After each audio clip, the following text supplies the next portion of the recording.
yeas are 60. Tonight, the ayes have it. The Senate passes an historic health care bill without one Republican vote. But the biggest battle may still be ahead. I'm Jeff Glor. Also tonight, a white Christmas Eve turns deadly. Holiday travelers face a blizzard in the plains with treacherous conditions from Texas to Minnesota. A scare at the Vatican. An attacker knocks down Pope Benedict, but he recovers to celebrate midnight mass. And what a difference a year makes. But even the Grinch can't steal their Christmas spirit. I think you have to lean this way. This way? Oh, now there this we way. go. Now we're straight, yeah. This is the CBS Evening News with Katie Couric. And good evening. Katie's off tonight. The president calls it the most important piece of social legislation since Social Security passed more than 70 years ago. Today, during an early morning vote, the deeply divided Senate approved a landmark health care bill. It would extend insurance coverage to 30 million more Americans. The vote was 60 to 39. Every Democrat plus 2 independents voted yes. Every Republican there voted no. Wyatt Andrews begins our coverage tonight at the Capitol. Wyatt? Good evening, Jeff. Yes, this was a very important day here at the United States Senate. Democrats finally passed their $871 billion health reform package, with many Democrats calling this the most important vote they will ever cast. Despite the controversial deal-making it took to get to this vote, Democrats called their health care bill an accomplishment far beyond politics. This is a victory for the American people. A victory, they argued, for Americans who have lost or who might lose health insurance. We stand on behalf of 45,000 Americans who die each year simply because they don't have health insurance. Most of the bill's consumer protections, including the right to buy insurance and no denials for pre-existing conditions, don't completely phase in until 2014. But others, including no lifetime limits on what insurance will pay, begin whenever a bill is signed.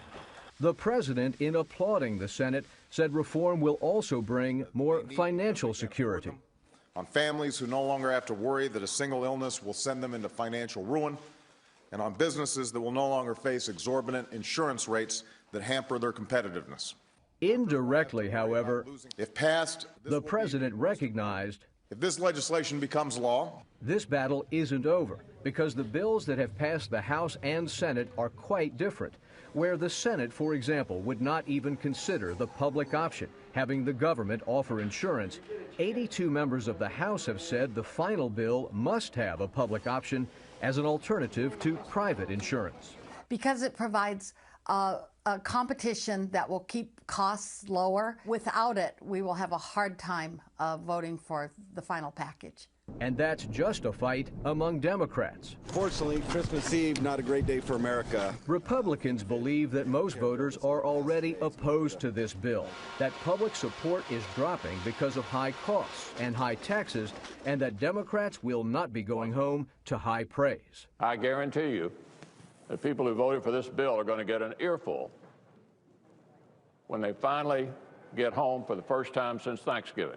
There was one moment of true hilarity when Democratic leader Harry Reid accidentally voted no against his own bill.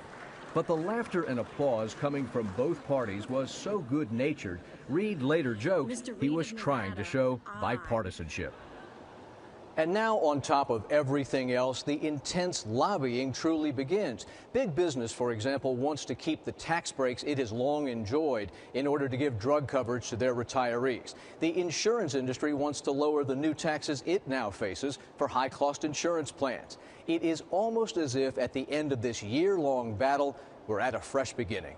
Jeff? All right, Wyatt Andrews tonight at the Capitol. Wyatt, thank you. Jeff Greenfield is our chief political correspondent.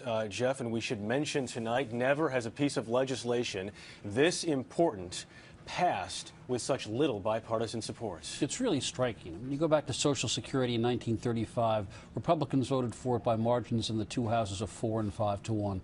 Medicare in 1965, as many Republicans voted for it as against it. The Voting Rights Act, huge bipartisan support. The fact of the increasing polarization of the parties, that there are very few liberal Republicans and conservative Democrats, is one reason. But even given that historical trend, this is really striking. So the question is, how long are the repercussions? Midterm elections, even beyond that? I really think that unlike landmark social legislation passed by consensus, this is going to be a big political fight in 2010. This is going to be an issue around which the Republicans think they're going to get big gains in the midterms. And I just think it means that when a bill passed this important, with this kind of polarization, it doesn't end even when the bill is passed. All right, Jeff Greenfield tonight. Jeff, thank you very much. Merry Christmas. We should mention business owners. Merry Christmas to you as well. We should mention business owners are watching what happens with health care very closely. And later in this broadcast, we'll examine how the House and Senate bills might affect them and their employees. We move now to the Vatican, where Christmas Eve worshipers were shocked tonight by a sudden attack on Pope Benedict. The Pope was knocked to the floor, but apparently tonight is unhurt. Alan Pizzi has late details. The attacker jumped the barriers lining the Pope's route up the center of St. Peter's Basilica to conduct Christmas Mass. Security men swarmed over the scene, and for a few moments, confusion reigned. An overhead live camera captured the chaos. The assailant was said to be a mentally disturbed woman who was unarmed. The papal spokesman said Benedict was unhurt and continued to the altar to conduct the Mass. Last year, someone tried to attack the Pope at the same service but was stopped by security. But there will be concerns about his health and the effects of the attack, even if Benedict was not hurt. He is 82 years old, suffered a mild stroke in 1991, and is thought to have had another one just before he was elected Pope. Informed Vatican sources, who will only speak off the record, say Benedict is tired and meets with only a small coterie of close advisors. The Mass had already been moved up 2 hours in order to give the Pope more time to rest before he has to deliver the Urbi et Orbi, his message to the city and the world, at noon on Christmas Day. The Pope has 4 major foreign trips planned for the coming year and several more inside Italy. It's safe to say that security will now be a lot tighter for those than it would have been before tonight. Jeff? Alan Pizzi at Vatican City. Alan, thank you. Back in this country now, a mess for millions traveling this holiday. A powerful winter storm stretches from the Dakotas down to Texas. Slick roads are blamed for at least 14 deaths since the storm began. And in places like Fort Worth, Texas, heavy winds and snow today have delayed or canceled dozens of flights. Barry Peterson is at the airport in Minneapolis tonight. And Barry, this storm is far from over. It is indeed, Jeff. Here in the Twin Cities, it's a double whammy of ice and snow, prompting city officials in St. Paul to declare a snow emergency. The song goes, "I'll be home for Christmas." I'm going tomorrow morning. But tonight, many travelers fear they won't, as the storm chokes off highways and airports. The massive storm stretches from the Gulf Coast to the northern plains, with blizzard conditions and warnings from the Texas Panhandle to North Dakota. We're looking at the worst weather in Oklahoma and North Texas, where we have blizzard conditions, wind gusts to 60 miles per hour. Travel is all but impossible in this part of the country. By midday, the Oklahoma City airport was closed. Whiteout conditions shut down a major highway, and the governor declared a state of emergency. At airports throughout the Midwest, cancellations lit up the boards. More than 100 in Minneapolis alone, a Delta and Northwest Airlines hub. That meant delays at smaller airports, like in Rapid City, South Dakota. When the weather hits a hub, it cascades chaos throughout the system. Especially at peak travel times when seats are sold out. You cancel a flight with 140 passengers on it. Where are you going to put those passengers? They may not be able to be rebooked for 2, 3, or 4 days. And even in Texas, better known for cattle than cold weather, a rare white Christmas with 3 to 7 inches expected. Oh my goodness, this is really different. This is very different. I was not expecting this. The travel advice across the Midwest tonight, be patient, be of good cheer, but most of all, with conditions still getting worse, be careful. Jeff? All sound like very good ideas. Barry Peterson in Minneapolis tonight. Barry, thank you. Among those traveling today, the father and son at the center of a bitter international custody case. David and Sean Goldman landed in Orlando, Florida this evening after being reunited in Brazil earlier today. It is a homecoming, but as Manuel Gallegos reports, Sean Goldman could face a tough adjustment after he was away for more than 5 years. Sean Goldman's first taste of his new life was anything but sweet. His Brazilian stepfather refused the privacy of an underground entrance to the U.S. consulate, instead choosing to parade the tearful 9-year-old through a mob of media. For the boy's American grandfather, it was yet another unnecessary maneuver in their bitter 5-year custody battle. Terrible. Terrible. That was a media circus created by them that could do nothing but harm him. Once he was reunited with his dad, David Goldman, witnesses say the boy calmed down, ate a hamburger, and talked about how much snow there might be in New Jersey. Adapting to the climate won't be the only thing that will take some getting used to. He is likely to have a very difficult time adjusting. Difficulty sleeping, difficulty eating, playing. His father may see him play out scenarios that had to do with what happened that may be disturbing or upsetting. Before boarding a private jet for the long journey home, David Goldman issued a letter of gratitude read by Congressman Chris Smith, one of his strongest supporters. And we will go to the ends of the earth to protect him and shower him with every ounce of love that we have. No one could have predicted that this reunion would come on Christmas Eve, and the timing isn't lost on the Goldmans, who call it, quote, the rebirth of our family at such a special time of year. Manuel Gallegos, CBS News, New York. Up next on the CBS Evening News, the safety improvements that may have saved lives in this week's runway crash in Jamaica.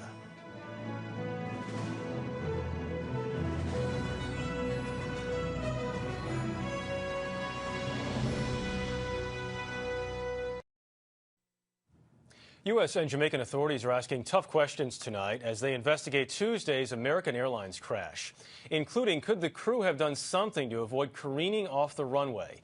Everyone on board survived, and they've been called lucky. But there may be more to it. Recent safety improvements have made surviving crashes more likely. Kelly Kobiea is in Kingston, Jamaica tonight. Kelly? Good evening, Jeff. Investigators made a lot of progress here today. They finished interviewing the captain and crew. All 6 are back in the United States tonight. The flight data recorder, one of the plane's black boxes, is already being analyzed at a lab in Washington, D.C., and they've recovered another big clue.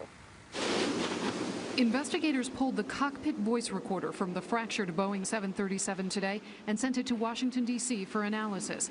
They hope it will shed light on at least one question: why the captain of American Airlines Flight 331 chose to land Tuesday night instead of circling around for a second try. The first sound was a huge crash.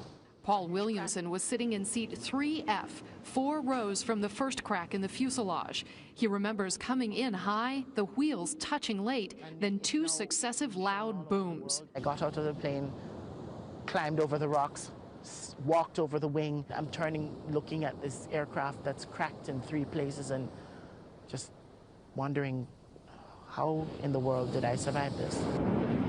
The aviation industry has made enormous improvements in aircraft safety over the past 20 years.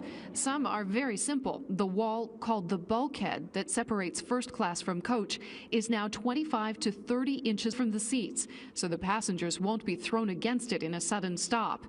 Cabin floors have been reinforced where the seats attach. Seat tracks have been strengthened with steel or aluminum, making it more likely they'll stay in place in a crash. Door handles on emergency exits are easier to open, and evacuation slides now deploy automatically. Ground proximity warning systems are so much better that it's almost impossible for a pilot to fly a plane unknowingly into the ground or a mountainside. And aircraft bellies are now designed to absorb the force of a crash, which helped protect passengers when a U.S. Airways plane landed in the Hudson River. Many people still think that if you have an accident, you're going to die. But the fact is that 90 to 95% of the people involved in accidents today survive. And of course, 100% of the people on board this flight, Flight 331, survived with only a handful of serious injuries. Crews hope to have the wreckage of this 737 removed by Sunday. Jeff? Kelly Kobiea on the ground in Jamaica for us tonight. Kelly, thank you very much. We do have an update tonight on Bernie Madoff's condition. This week, the convicted swindler was moved to the medical unit inside a federal prison in North Carolina. Officials there said today that Madoff, who is 71, is being treated for dizziness and hypertension. Coming up here tonight, extending health care coverage to millions of workers, but will it put their employers out of business? As we mentioned earlier, the health care bill passed by the Senate today would extend coverage to 30 million Americans. A key element is a mandate forcing many companies to pay for their workers' insurance or pay a fine. A very difficult choice for struggling small business owners. More now from John Blackstone in tonight's Eye on Healthcare. I'm Jay Segan. I own the Red Devil Lounge in San Francisco. Easy go, easy go. I'm Virginia Donahue. I own Pet Camp in San Francisco. Two owners of small businesses whose concerns about health care reform are as different as their companies. Virginia Donahue owns a boarding kennel for dogs and cats. Her 20 employees all get health insurance.